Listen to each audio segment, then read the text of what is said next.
Hi, I'm Nico Kritsotis from the Direct Line, powered by 10Bet. Welcome to our weekly podcast.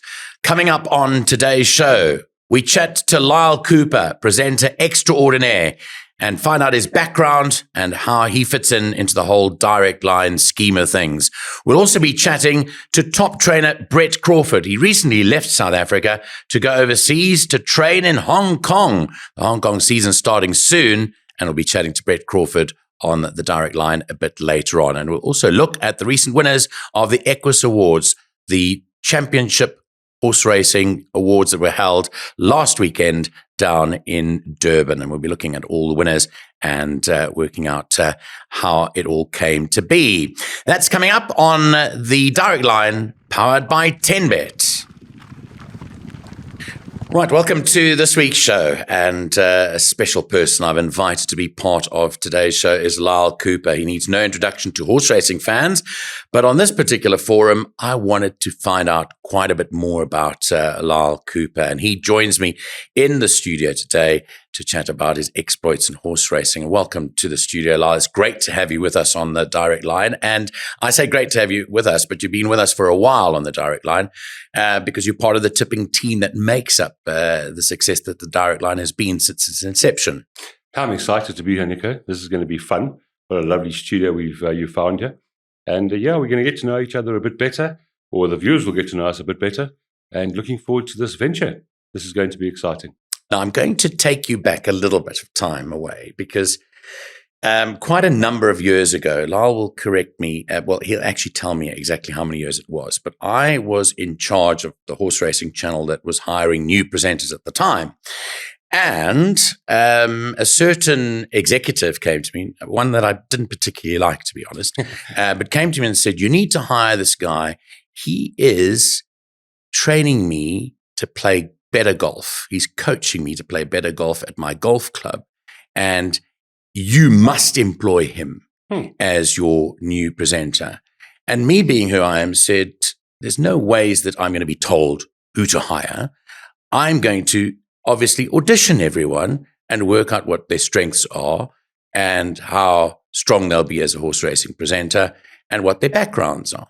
And eventually, after I did all my auditions, one of the shortlisted names was the man sitting with me now, Lyall Cooper. So congratulations, you won it on merit.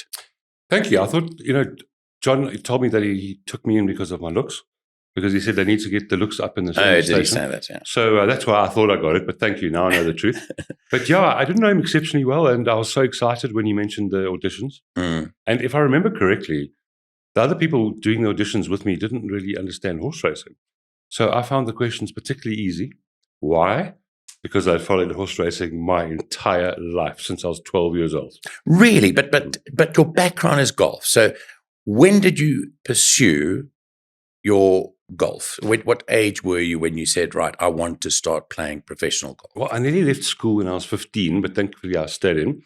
I went over to Australia, played golf in Australia for about a year, and then I came back, did my national service. Yeah. And then I played golf for 16 hours a day for 3 years. 16 hours a day. I had no skin on my hands, the normal, 10,000 rule. 10,000. Hit 10,000. Now, just quickly, were you following in someone in the family's footsteps? No. On golf, or you just wanted to? You seriously wanted to play the game? Just had the desire. Yeah. There's a sporting background in our family, so we had the blood, but golf is the hardest thing you'll ever do as a professional. So I spent 22 years in golf. Yeah. I was a professional. I was a South African trick shot champion. I won 5 tournaments. And then I became a coach, and I was in the top 3 coaches for the last probably 10 years. So I loved it. So you must have met some of these professional golfers that are playing now. Yeah. I know you've aged a bit since you started playing golf, but tell us about when you were playing golf professionally. Who were some of the other big names around you? You're not going to believe this, Nico. Who did I get? Ernie Els and Retief Goosen. That was my year. So, I go out there and Ernie Els and Retief Goosen would spit us out and throw us on the floor. Yeah. Even the older guys like John Bland were around, Mark McNulty. For goodness sakes, David Frost.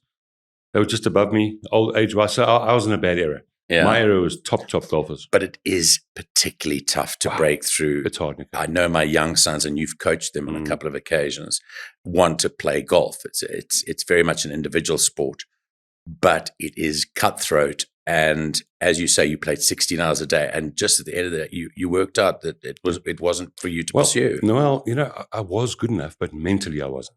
Yeah. Mentally, in these sports, to go to that next level, you need something special, which I don't quite think I possessed, because I'd get nervous. When there was a putt for £1 million, my hands would shake. Yeah. Ernie Els's hands don't shake. £1 million, 10 million rand, he just plays. So I couldn't handle that. And I eventually stayed with teaching golf, which I did for 18 years. Yeah. And I loved teaching golf. But every day I would go home and watch every race of horse racing. I would study every day. Yeah. It was still my passion. So whilst you were teaching golf and whilst you were preoccupied with teaching golf, in the background, in your mind, you were really interested in horse racing and you wanted to get involved some shape or form. But you also owned a couple of racehorses. Yes, well, it wasn't in my mind to get involved. Yeah. But after standing in the sun for 18 years teaching golf, yeah, I promise you, Nico, you just can't do it anymore. So when the opportunity arose to get into golf, I had the TV experience, so I knew I'd have that advantage. I had the looks, which you need in this program. And when I heard, like I said, I didn't know John very well, and when he mentioned the auditions, I came running. And I think I met you on the first day. I met a lady called Adele on the very first day. Yeah. I was excited just to be standing there. I remember saying to Charlene, I'll sweep the floor of Horse Racing Channel. That's how much I wanted horses. to just get involved. That's how passionate I was. Yeah. Well, look at it this way: if you'd continued along the lines of Retief Goosen, you may have ended up meeting Donald Trump and being part of the Cyril Ramaphosa crew that went over to the White House. Gary was invited. He didn't go. He was invited. Yeah, he's getting a bit tired now. Yeah, traveling. Well, Gary, as we know, is really involved. He's another huge golfing name that's involved in horse racing and absolutely loves it to bits. I'm just very much interested when you mentioned trick shot. Just tell some people watching this exactly what trick shot golf is. Oh, that's the mistake I made in my life. I should have really done that because it's a rare talent. Yeah. So what is it basically? What is trick shot golf? So I could bounce a ball and throw it over my head and hit it backwards and, there's and you do golf shows? Yeah, all over the world. Yeah. And at that time, we're talking 13, 20 years ago, it was 20,000 Rand for half an hour. Really? Yeah. So why well sought after industry? Yeah. Oh, mad! And you were at the top level here in South Africa. I was South African champion, and then I went over to Australia, Dubai, England. I went to the World Championship in England. Yeah. Finished 10th. Was very biased. There were a whole lot of English judges there. It was very biased. Oh, really? So you entered competitions? Yes. Did you do okay though? Yeah, I finished 10th in the world. Yeah. It was all right. I was upset. Yeah. There wasn't a guy better than me. But I believe there was a bit of biased. Yeah. Biased. Yeah. But trick shots just came easily to me. I don't know why. I think it was the hitting balls for 16 hours for 5 years, hand-eye coordination. But I could do a lot of tricks that other people couldn't do as well. But here comes the but. To do that all the time, your back, being 6'5", my back started giving me very serious trouble. My tendons in both hands tore many times. So the injuries were getting very serious towards the end of my career anyway. And I was 38. So it was time to seek something else. Move on. So when you got the gig at Teletrack at the time, which was the horse racing channel, which we were part of, you grabbed it with both hands and you haven't looked back since. No. You've absolutely loved it. You spent hours in studio presenting live racing for hours. I mean, those live racing shifts can be up to 10 hours a day, starting with Australian racing, ending off with American racing in the evening. That's right. There can be a long, long shift, but you've done your hours there, Lyall, and you've studied a lot of race cards. We'll talk about the professional tipping and so forth, which I think people want to know more about. But when you got in and you were part of it, was that your sort of life goal just to get involved? Yes. You ended up where you wanted. Absolutely. I mean, on course, I would interview Pierre Stradon. I mean, Pierre Stradon was my hero since I was 15 years old. So to mix and match with the horses and the jockeys and the trainers was always my dream. Yeah. And then, of course, came the racehorse. Oh, my goodness. How beautiful is a racehorse? Yeah. Barring a dolphin, there's nothing better in the world. It is a majestic machine, and it's my pleasure to see them every day. It's an honor. So whilst you were working in the studio, you were also working on course as an on-course presenter, doing the interviews with the winning connections and so forth. That must please you a lot to be able to go out on the course. I know for me, as a racing commentator, I love its escapism.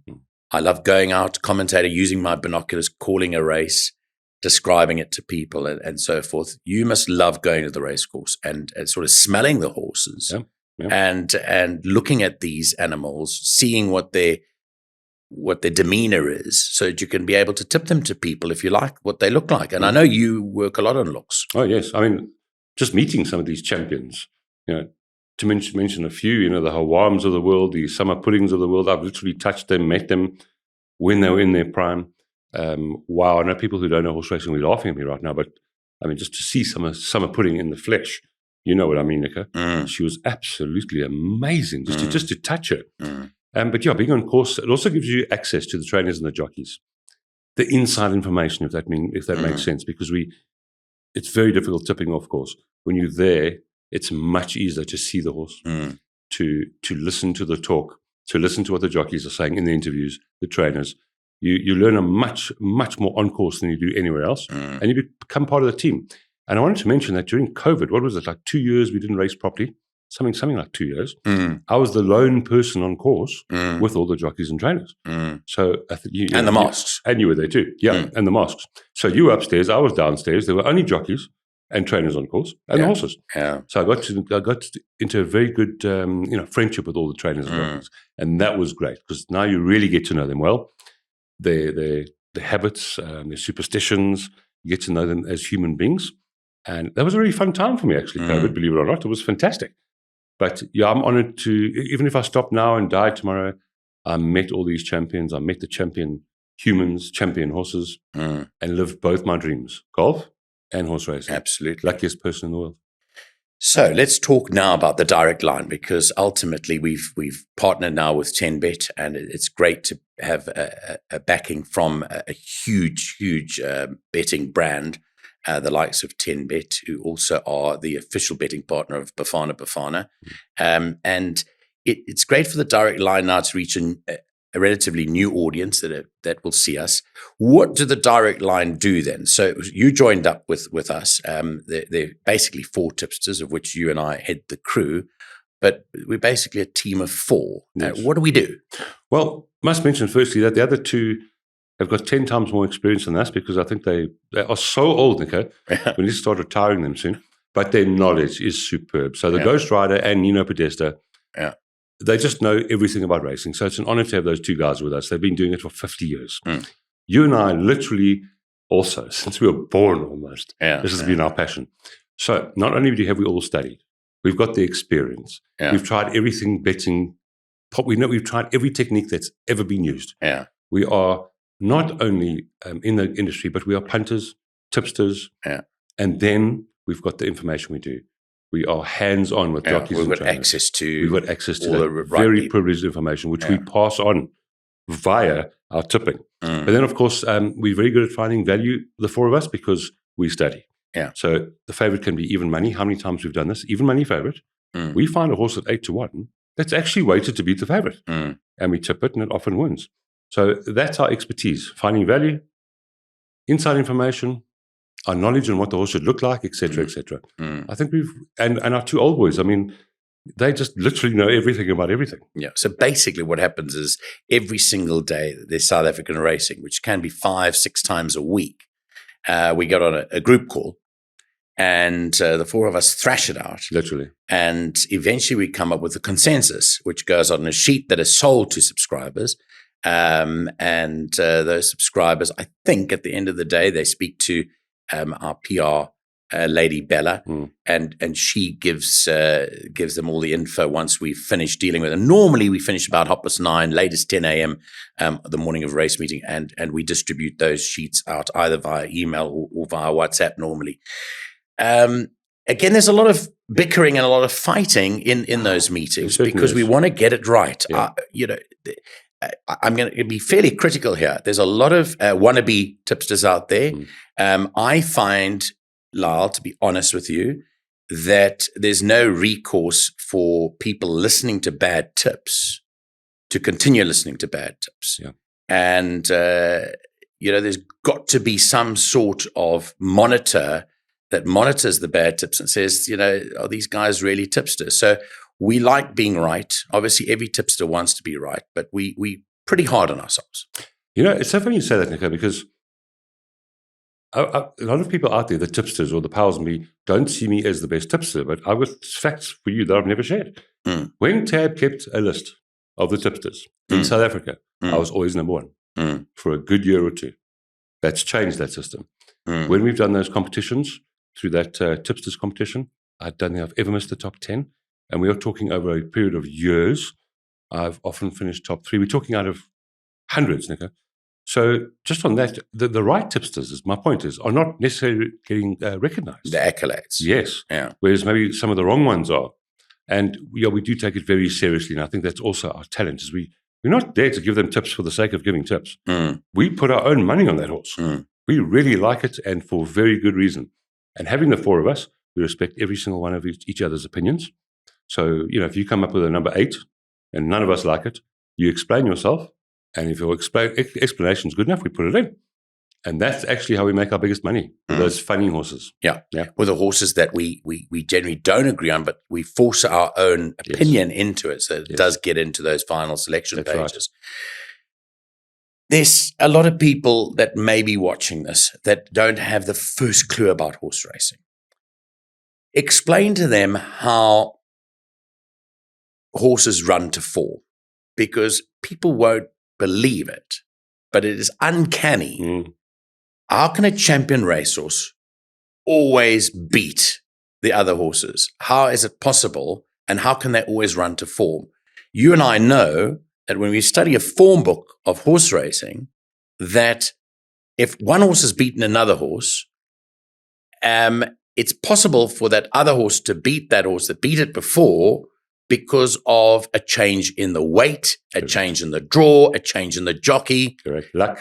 But that's what we're out there to do. We're finding out if horse A that beat horse B can be beaten by horse B, or whether horse A will still prevail over horse B because the changes aren't that material. Thinking out of the box, because everyone will look at A because A looks better, but B is weighted better. And for the viewers out there, if you take 2 horses that are exactly the same and you run them over 1,000 meters and they're like twins, they finish exactly together. On the next time they run, you put 2 more kilograms on this 500 kilogram animal. The other one will win by 1 length. If you put 4 kilograms on this one, that one will win by 2 lengths. Yeah. It's a science. It doesn't always work exactly, but it's a science. And you and I particularly are very weight orientated. Yes, because it does make, people don't think weight makes a difference. It does. Yeah. It certainly does. So the Direct Line is a tipping service. It is a subscription service too. And basically you pay a figure of 400 Rand per month or per period of 4 weeks, and you get your selections, and we'll share the details where you can contact Bettor on and how you can get part of that. But we're also on all our social pages. So we're now obviously powered by 10Bet. So we're all over the place. You can catch us on Facebook. You can catch us on Twitter. In fact, on X. Actually, you can get, we give a free selection, a one for the day selection out there, which finds some juicily priced winners at times. I want to throw something in about just what you were saying before that. Sorry, you've got a very good memory, unlike me. Yeah. So when you watch a race a week ago, yeah, and the horse got inconvenienced and he got trapped and something happened, you remember that. Yeah. And when we do the tips 2-3 weeks later, you remember that and you say, oh, that horse, I remember his last race. Yeah. And that's a talent that you have, and you throw that horse in because you know he's going to be closer this time. Absolutely. So there's those things just to add in as well. It's experience. It is experience. So just to get back to you, so we're on X, we're on Instagram, obviously now teaming up with 10Bet. We're using their channels as well to promote getting our selections. But we urge people to join us and see what it's like. Yeah. See how, we do have a lot of fun with it. And we give an explanation for each race. I think that's important. Yes. We don't put numbers there. Yeah. We tell you why we're putting those numbers. Right. And we give each race a rating. Okay. 10 being the hardest, 1 being the easiest. Yeah. So it's easy to read. Yeah. So that's what we do on a daily basis for South African horse racing. Now, what about the future for Lyall Cooper? Apart from spending all these times, you battled a bit with your health, Lyall, which has been tough for all of us. All of us have really bad. I have too. But it keeps you going to the extent that you spend hours burying your head and your nose into these race cards studying for. which gives you a lot of pride. You know what's so funny about it? The best part of the entire job is the studying form. Yeah. That's actually... You look forward to it. I love studying form. Yeah. But I get very tired doing it. I love finding the horse to beat the horse that shouldn't be beaten. And, bookies, they're humans. They put up the betting. And well, we're out to beat the bookies, aren't we? Yeah. Sometimes it's wrong because they haven't studied as hard as I have. Yeah. And that's where you make your money. And that's the exciting part of racing for me. And then, of course, seeing the horse. Just the horse itself. I'll keep on mentioning that. Anyone in this room that's with us here, if they haven't seen a horse live at a race course, you haven't lived.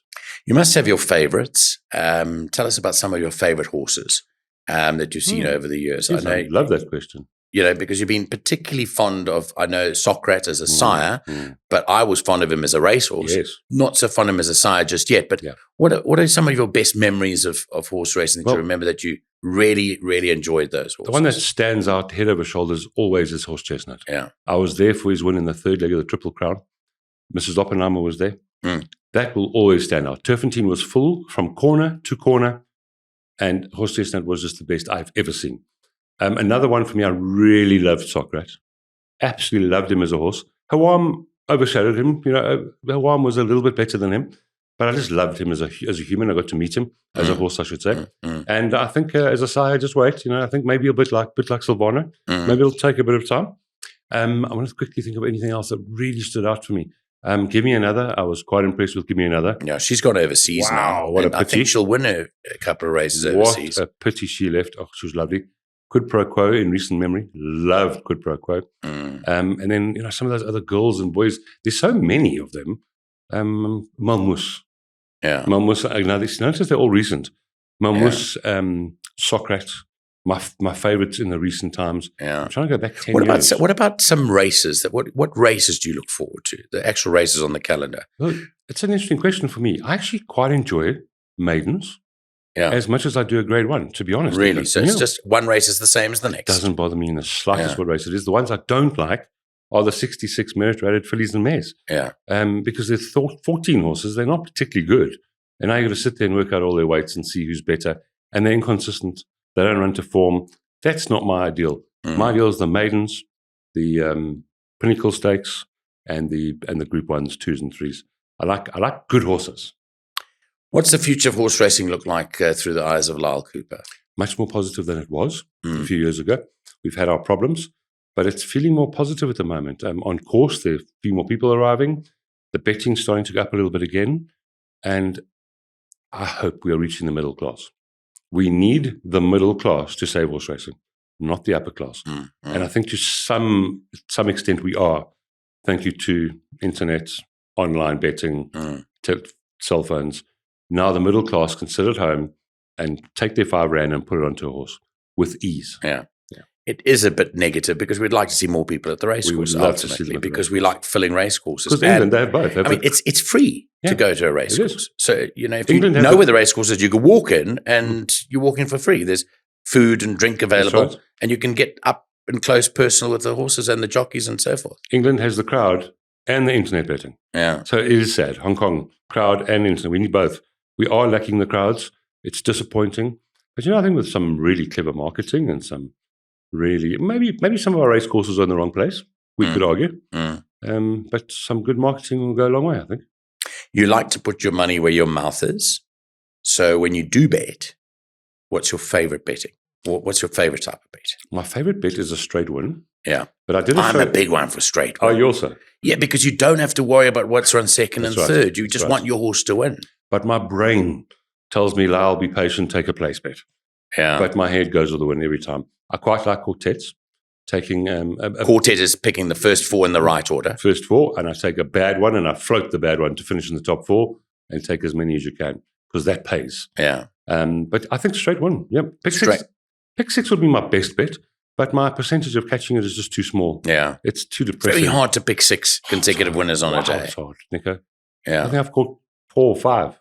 Yeah. I mean, that's not enough. No, not enough. No.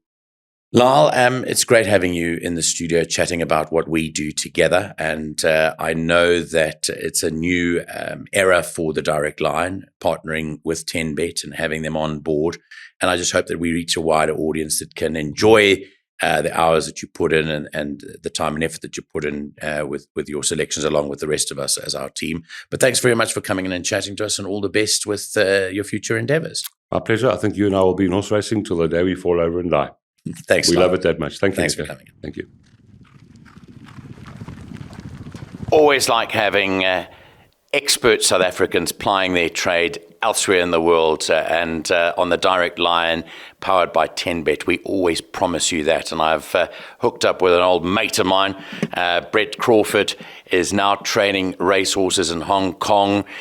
This is his first season there. He's been given a trainer's license to operate over there, and he joins us on the line now live from Hong Kong, which is great to see you, Brett. You're looking in tip-top shape. It looks pretty hot where you are, and we're speaking to you at evening your time there, but it's going to get hotter in just under a couple of weeks. Yeah, hi Nico. I must say it's if you think Durban's humid, you have no idea. This place has been really crazy since we arrived. Basically June, July, August until middle of September. So it's taken a bit of adjusting, but I must say Gwen and I have settled in well, and I think things are going along quietly, and we're happy with our progress so far. What are you looking forward to? I mean, firstly, tell us what have you found since you got to Hong Kong? It's a different world out there. How have you adjusted? And how did you get the racehorses that you've currently got in your yard? How many have you got in your yard, and how did you get those racehorses? Yeah, look, Nico, it's obviously very different. Obviously being taken out of the comfort zone for sure. I think we've had to basically come and start from scratch again. But it's actually been enjoyable. It's been hard work.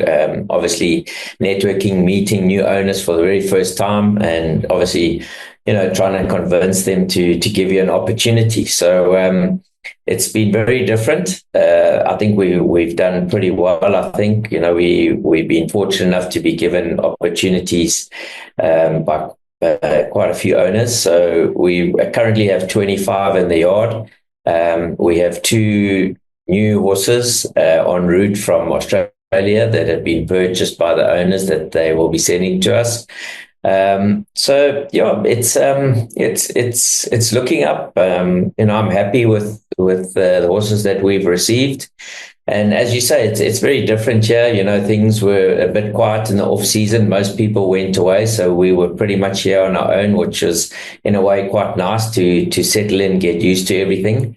But you can already feel the energy and the pace is picking up, and there's a lot of guys who are going to make sure their horses are ready for the first meeting back. And as a South African, well sought after, because your CV reads so well, Brett. I mean, you've trained multiple Group 1 winners. Every time I speak to people that want to come new into horse racing, that want to have horses at the highest level, I say, you've got to go and look at the CVs of trainers to have Grade 1 winners. Ultimately, that's where every owner wants to be, in a Grade 1 winners enclosure. And you just found the knack of doing it ever since you started training, ever since you became a fully licensed trainer. And you've passed those genes on to your son, because he's picked up very quickly from where you left off, James. He's doing a remarkable job over here. But Group 1 is where people want to be. Over there for you now, your main focus is on having an early winner, I suppose, being in that jurisdiction. Yeah, look, Nico, it's obviously, being new in town, obviously, people are definitely prepared to give you the opportunity, which is fantastic. But in saying that, there's also expectations with that. And as you say, I think when we start to run our horses, whether it be the first meeting or not, there will be an expectation of watching and seeing how your horses run. So I think it's very important to step them out, feeling well within themselves, and obviously trying to make sure that they run a decent race to make some sort of impression, that's for sure. You want to make an early impact. Just in terms of riders, Brett, are you beholden to using certain riders, or how does it work over there in choosing the riders that will ride for you? Nico, yeah, it's pretty, it's pretty diverse. There's a lot of owners who have preferences, and they do obviously ask if it's possible to use their preferences. And then obviously there's a lot of guys here that have been coming to help ride track work, especially a lot of the local boys. When I say local, I'm talking from a South African perspective. Keegan, Lyall's just returned back from his break. Luke's not back yet, but I'm sure he'll be back shortly. He's on a permanent holiday there, Luke. He's on a permanent holiday as Luke Ferraris. He's doing exceptionally well. He had a great season last year, so I'm sure if he follows up with that, he'll go really good again. So there's a lot of guys they send messages looking for horses. So one thing about it, it's very much on basically on point here. Guys they pretty much even know where the horses are going to run before nominations go in. So it's very different, and then they're booking trials. And here, it's not like home. The guys pitch up and ride work here. You've got to book riders to come and take horses. And that when I say book, I literally mean book. If it's 5:28 in the morning, it's 5:28. So it's very different. But so far, we've enjoyed it. It's very early mornings. We start really early here compared to home. Look, like I say, I think we've got a nice handful of horses together, and next week's a big week for us. It's the first time we'll be sending some horses to trial. So we've got a horse trialing next week on Wednesday. And if he puts up a good performance, then we'll be looking to nominate him for the first meeting on the 7th of September. And there are a lot of people, obviously, that watch those trials, because if you look at the Hong Kong Jockey Club website, I mean, they publish everything about those trials in terms of times, who they ran against, and whatever it is. It's like a mini race meeting. Yeah, Nico, quite right. There's actually every single day there's press at the track, following every single day. As you say, every bit of work that gets done on a daily basis is recorded and published on the website, including videos of the horse's work. And then obviously on trial days, even more so, the trials are live and published on the sites. And so, there's pretty much as much information on that website as anybody needs. So you can pretty much follow any horse and see exactly what it's been doing basically since the season. The track's reopened, in the middle of last month. And then you've got to have one eye on your son, James, and how things are going back here in South Africa. He's got Timothy Woodruff now as his assistant in Joburg. Things seem to be doing pretty nicely. I mean, I commentated on a horse called Luce Verde the other day. Won a very, very good race. Looks like an exciting prospect for the Highveld. Certainly in the upcoming feature season here, it looks like on the up. But you must be keeping a close eye on how your son's going, because, as I said, you've passed on the baton to him, and he's done really, really well. Yeah, exactly, Nico. It's been like 20 years of making that James has been able to step up to, and thank goodness he has. He's done a fantastic job. He's obviously still got a lot to learn, but he himself is well aware of that. Even myself, I learn every day. You're never on top of this game, and if you think you are, you got another thing coming. So he's got lots to learn, and he's always on the phone to me. We try and watch as many of his races as we can. Sometimes it gets a little bit difficult because of the time difference. I get up at 3:30 every morning, so some nights when he's got runners at 11, I'm fast asleep. But I clearly watch the replays in the morning, and if there's anything we chat about, he'll give me a call the next morning, and we'll go through things. And if there's things he's not sure, we've been discussing the sale that's on currently now. He's gone and done his homework, so he's up there looking, and obviously, we've spoken about a few numbers. So, I don't think that'll ever change, Nico, especially when it's your son. We're there for each other, and, where I can help him remotely, I certainly will. for you, I just wanted you to know that because we're all shouting your horses home, and we have done so for many, many years, Brett. Before you go, just something quickly a bit different. I guarantee you now, okay, you told me you can't stay awake, but I guarantee you if there's a Liverpool match, doesn't matter what time on God's earth that's happening, you'll be watching that. Is that right? I mean, it doesn't matter where you are in the world, you'll be tuned in. Listen, I'll be honest, I woke up the other morning to watch the first game. It was 3 o'clock in the morning, yeah. That's what I'm saying, yeah. But luckily, it was only half an hour earlier than I normally wake up, so I managed to watch. I was a little bit nervous at one point when it was 2-2, but anyway, the boys pulled one out the bag and managed to get the first home win, so that was fantastic. Well, that's great, Brett. I'm sure they'll do exceptionally well for you too. Great catching up with you, mate, and all the best for your season up ahead. Give our regards to Gwendolyn, and just hope everything goes swimmingly well for you guys over there. No, thanks, Nico, and thanks for taking the time and keeping an eye on us, and we'll certainly be making South Africa proud. Thanks, Brett Crawford. Thanks on the Direct Line powered by 10Bet. That's Brett Crawford all the way from Hong Kong.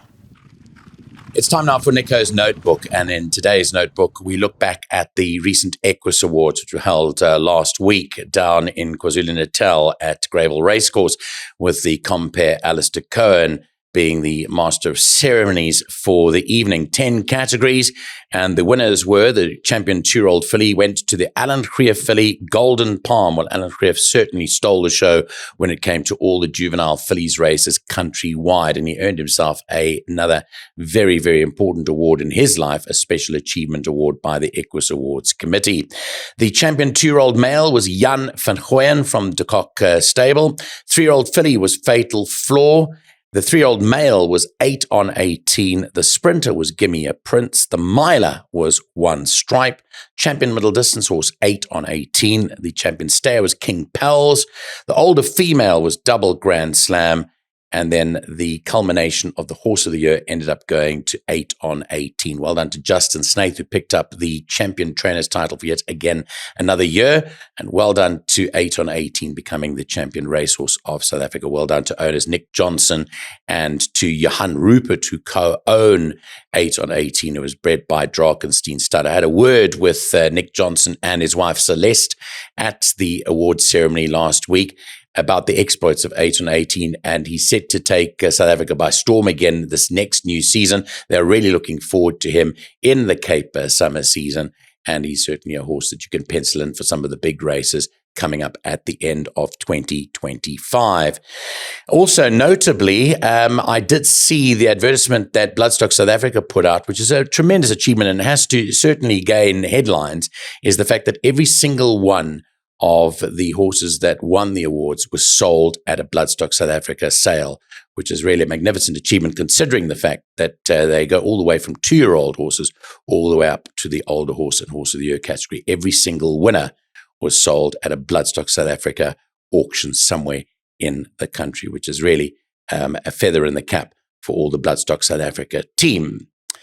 Finally, on the show, we want you to join up and open your 10Bet account, and you can use the following link. Just click on the link and find out what the 10Bet world is all about and how you can bet on horse racing. We encourage you to just click on the link on your screens now. That wraps it up for another show here on the Direct Line powered by 10Bet. I'm Nico Cruzeiro saying goodbye. Have a great week. See you again next week. Same time, same place. Bye-bye.